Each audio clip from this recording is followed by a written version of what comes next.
Ang balita dito sa Magnolia Chicken Templado sa mukhang may dalawang teams ngayon na nag-aagawan dito kay Calvin Abueva at yan ang pinipili ngayong mabuti nitong Magnolia kung sino do sa dalawa ang ibibigay nila ito.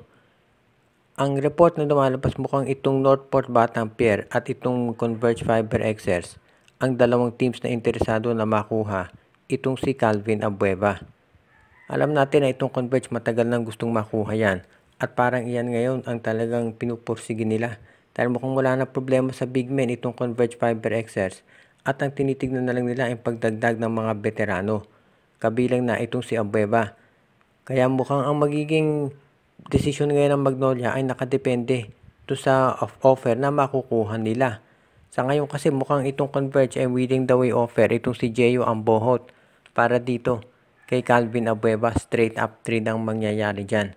Samantala dito sa Northport hindi pa maliwanag pero ang alam natin mukhang ang hinihiling ng Magnolia ay itong si Arvin Tolentino. Pero kung iisipin ninyo mas madaling makukuha ng Magnolia itong si Tolentino kaysa dito kay Ambohot dahil itong si Tolentino nasa Northport at ang Northport ay kontrolado ng SMC. Ang problema lamang kasi itong si Arvin Tolentino gusto ring makuha ng San Miguel at ng Barangay Ginebra kaya medyo mahihirapan itong Magnolia. Medyo mas mahihirapan pa sila makuha itong si Tolentino kaysa dito kay Ambohot na nasa independent team. Kaya ngayon desisyon niya ng Magnolia. Kung pag-uusapan natin yung talent level, syempre lamang si Arvin Tolentino kaysa kay Jeyo Ambohot. Nakita naman natin pang best player of the conference ang laro ni Arvin palagi. Pero ang problema kasi nga, mas mahirap ito makuha. Baka makipag-trade sila sa Northport pero hindi si Tolentino makuha nila. Kaya iyan ang pinoproblema nila ngayon. Pero dito sa Converge, mas madaling makukuha ito si Jeyo Ambohot. Ang advantage ni Ambohot, ito ay 6'7", at malaki ang makukontribute niyan dito sa opensa ng Magnolia at sa depensa. Siyempre dahil sa height nito, magiging magandang backup ito kay Xavier Lucero at Ian Sanggalang. Pinag-aaralan ngayon ng Magnolia itong mga offer dyan. At siyempre, yung iba kinoconsider na baka mas magandang manatili si Abueva dito sa Magnolia. Pero sa tingin ko, mas mabuti kung i-trade na nila ito si Abueva habang ito ay medyo may trade value pa.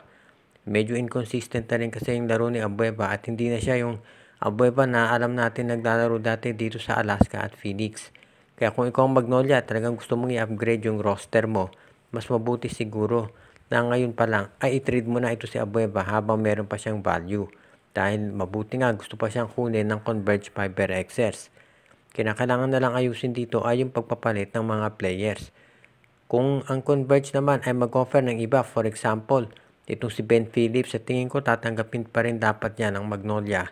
Dahil basta big man ang kapalit ni Abueva, sa tingin ko okay yan para dito sa kanila. Problema na lang ay kung small player din ang ipapalit, for example si Aljun Melesio. Medyo hindi naman kailangan ng Magnolia yan dahil marami na silang mga guards na papasok. Nandyan pa nga si Jerome Lastimosa. Kaya sa tingin ko itong Magnolia Chicken Templados ay mas mabuti na kunin yung mga players na kanilang kinakailangan talaga, particular na yung big men. At yan ang dahilan kung bakit sa ngayon itong Magnolia Chicken Templados ay pinag-aaralang mabuti yung mga offers na kanilang makukuha. As it is, alam naman natin na itong Magnolia ay determinado na manalo dito sa Commissioner's Cup. Kaya kumukuha sila ng mga players talaga na sa tingin ng management ay makatutulong dito kay Coach Chito Victorero na magbigay sa kanya ng kampyonato. At yan ngayon ang talagang pinupursige nitong Magnolia. At kung kinakailangan i-trade si Abueva para mangyari yan, gagawin nila.